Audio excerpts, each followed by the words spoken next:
देश में जाति जनगणना का केंद्र सरकार ने ऐलान किया। ऐलान ऐसे वक्त में हुआ जब किसी को उम्मीद नहीं थी, लेकिन मोदी सरकार ने सबको चौंकाते हुए एक और फ्रंट जो है सियासत का, वो खोल दिया। पीडीए परिवार एकजुट हो गया और इसी एकजुट ताकत से घबरा करके भारतीय जनता पार्टी ने ये जाति जनगणना कराई।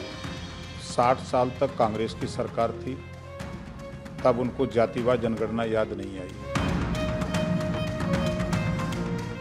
कि समाजवादी सरकार बनेगी तो यही देश का सबसे सुंदर रिवर फ्रंट है।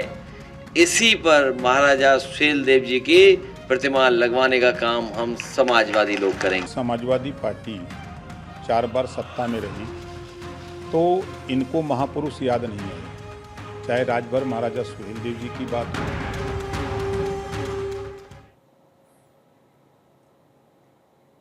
जाति जनगणना पर सियासी हंगामा बढ़ रहा है, क्योंकि आने वाले वक्त में बिहार और फिर 2027 में यूपी का विधानसभा चुनाव होगा। ऐसे में जाति जनगणना को लेकर सियासी नूरा कुश्ती जारी है।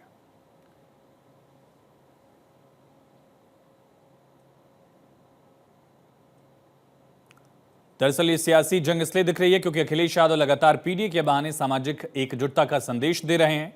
जमीनी पकड़ रखने वाले नेताओं के साथ प्रेस कॉन्फ्रेंस कर रहे हैं। अखिलेश ने ऐलान किया कि सत्ता में आते ही रिवर फ्रंट गोमती पर महाराजा सुहेल देव की प्रतिमा लगवाई जाएगी। 60 साल तक कांग्रेस की सरकार थी, तब उनको जातिवार जनगणना याद नहीं आई। सपा, बसपा, आरजेडी तमाम दल के लोगों ने समर्थन देके देश में कांग्रेस की सरकार बनाई। समर्थन देते समय भी इन लोगों को याद नहीं आया कि जातिवार जनगणना आप कराएंगे तब हम समर्थन देंगे। और जब माननीय नरेंद्र मोदी जी ने जातिवार जनगणना की मुहर कैबिनेट से लगा दी तो ये लोग बिना वजह अपने मुंह मियां मिट्ठू बनना। मैं पीडीए समाज के सभी लोगों का बहुत बहुत धन्यवाद देता हूं। और जहां इन्होंने जाति जनगणना को लेकर के भी बात रखी कि आबादी के हिसाब से हक और सम्मान मिले, जाति जनगणना का फैसला 90% पीडीए परिवार की 100% जीत है। सरकार में भ्रष्टाचार की कोई लिमिट नहीं है, इतना भ्रष्टाचार चल रहा है, अन्याय भी उतना ही चल रहा है।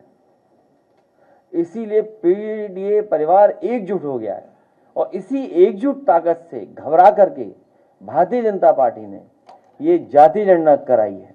और जाति जनगणना के में भी धांधली न हो, इसलिए पीडीए परिवार एकजुट रहेगा।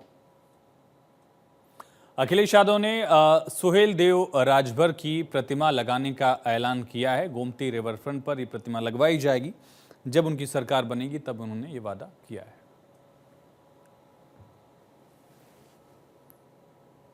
अखिलेश यादव समाजवादी पार्टी 4 बार सत्ता में रही तो इनको महापुरुष याद नहीं आए, चाहे राजभर महाराजा सुहेल देव जी की बात हो, चाहे बाबा साहब डॉक्टर अम्बेडकर जी की बात हो, चाहे छत्रपति साहू जी महाराज की बात हो, चाहे पंडित दीनदयाल उपाध्याय जी की बात हो, कोई महापुरुष इनको याद नहीं आया। जब ये सत्ता से बाहर होते हैं तब इनको याद आता है। इनको दिखाई दे रहा है कि पूर्वांचल के 28 जिले में बड़ी संख्या में राजभर रहता है, तो ये वोट कैसे मिले, इस वोट के लिए ये परेशान हैं। और जब सत्ता पा जाते हैं तब जाति भूल जाते हैं, अपनी जाति को याद करके अपनी जाति का भला करते हैं। ये झूठ बोलते हैं, झूठ बोलने के मास्टर हैं और झूठ बोल करके ये लोग वोट लेने का सिर्फ काम करते हैं।